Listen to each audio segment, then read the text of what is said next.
இருக்கக்கூடிய ஜென்சிய புரிஞ்சுக்கவே முடியலையா? அந்த ஒரு அட்டென்ஷன் சீக்கிங்காக இப்படியெல்லாம் பண்றாங்களா? இத இதோடைய உள்ளார்ந்த அந்த உளவியல் சார்ந்த, மனநலம் சார்ந்த விஷயங்கள் இங்க என்ன நடந்துகிட்டு இருக்கு? எதனால இப்படியெல்லாம் நடந்திருக்கும் அப்படின்னு அனுமானிச்சுக்க ரொம்ப முடியுமா? தேவையான ஒரு கொஸ்டின் கேட்டிருக்கீங்க சார் நீங்க. பிகாஸ் ஜென்ஸிய எப்படி ஹேண்டில் பண்றதுன்றதே எங்களுக்கே கன்சல்டேஷன்ல வி ஆர் பிரிப்பேரிங் ஆர் செல்ஃப். ஏன்னா, இப்ப இருக்கிற குழந்தைங்களுடைய அ அவங்களோட பார்வை, அவங்களோட பெர்செப்ஷன் எல்லாமே ரொம்ப டிஃப்ரெண்ட்டா இருக்கு. இப்ப எந்த மாரியெல்லாம் இப்ப டிஃபரெண்டா இருக்கு? பார்த்தீங்கன்னா, ஃபார் எக்ஸாம்பிள் இப்ப அவங்கள வளர்ற விதமே மாறி இருக்கு. இப்போ நம்மளோட பேரண்டிங் ஸ்டைல் இஸ் டிஃப்ரெண்ட்.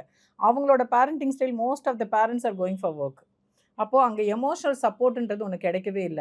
அப்ப எமோஷனல் சப்போர்ட் அவங்க எங்க போய் தேடுறாங்க ஏன் அப்படி எமோஷனல் சப்போர்ட் இந்த ஜென்சிக்கு கிடைக்கல? ஏன்னு கேட்டிங்கன்னா, அதுக்கு குடுக்கறதுக்கு தேவையானவங்க பேரண்ட்ஸ் தான். ஓகே. பேரண்ட்ஸ் அவங்களோட வாழ்வாதாரத்துக்காகவும், இப்போ எப்படி சொசைட்டி மாறிடுச்சுன்னா, எப்பயுமே நம்ம ஒரு எலைட் குரூப்பா காமிக்கணுன்ற ஒரு ஒரு ஃபோர்ஸ்ஃபுல்க்கு அவங்க போயிடுறாங்க. ஏன் இப்படி ஒரு தாட் இந்த ஜென்சியோட மைண்ட் செட்ல வந்துச்சு? பேரண்ட்ஸ் வந்து அப்படிதான் ப்ராட் அப் பண்ணிடுறாங்க. ஓகே. இப்போ ஃபார் எக்ஸாம்பிள் நானே இருக்கேன்னா, என் குழந்தை ஒரு விஷயம் கேட்குதுன்னா, சாதாரணமா வாங்கி கொடுக்க என் மனசு வராது. என் பேரண்ட்டுக்கு நான் என்ன பண்ணுவேன்னா, நான் குழந்தைய விட்டுட்டு போறேன். அவ கூட நெறைய ஸ்பெண்ட் பண்ணல. அப்போ நான் நான் வந்து ஒரு ஒரு ஒரு அம்மாவா இருக்கக்குள்ள அதில எனக்கு ஒரு கில்ட் வரும். அப்ப நான் என்ன பண்றேன், என் பிரெயின் வாண்ட் டூ காம்பன்சேட். அப்ப நான் என்ன பண்றேன்னா, அவளுக்கு தேவையான ஒரு விஷயத்த பெஸ்ட்டா நான் குடுக்குறேன். அப்ப இது எப்படி புரிஞ்சுக்கலாமா? எந்த ஒரு அம்மாவுக்குமே ஒரு புள்ளைய ஒழுங்கா வளர்க்க தெரியல அப்படின்னு எந்த குற்றச்சாட்டு அம்மாக்களையும் முன்வச்சிடலாமா? வளர்க்க தெரியலன்னு சொல்லக்கூடாது. ஆ, அவங்க தான் வளர்க்கறது கரெக்ட்டுன்னு நெனச்சுக்கிறாங்க. ஆ. ஆனா அவங்க ராங்கா தான் வளர்க்குறாங்க. அப்படியா? ராங்குன்ற பேரண்டிங் ஸ்டைல்ல ராங்குன்றது ஒண்ணுமே கிடையாது சார். ஆ. ஒரு ஒரு சந்தர்ப்பம், சூழ்நிலை, சமூகத்த பொறுத்து தான் ஒரு வளர்ப்பு இருக்குது.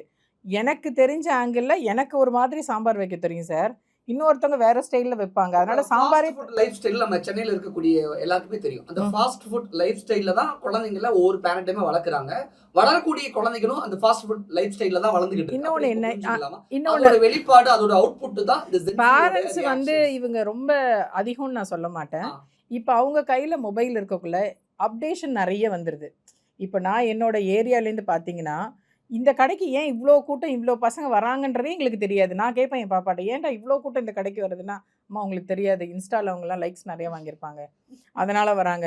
ஆக்சுவலா அந்த கடை எங்கேயோ ஒரு ஒரு கார்னர்ல இருக்கும். அது விசிபிலிட்டில கூட இருக்காது. அங்க அவ்ளோ கூட்டம் இருக்குன்னு இன்னொரு கடைக்கு போனா, நீங்க வந்து எங்க ஏரியால சாட்டர்டே வந்து பாருங்க, என்னமோ ஜேஜேன்னு ஃபுட் கோர்ட் தான் ஃபுல்லா இருக்கும். அது எல்லாமே டீன்ஸ் தான் இருப்பாங்க.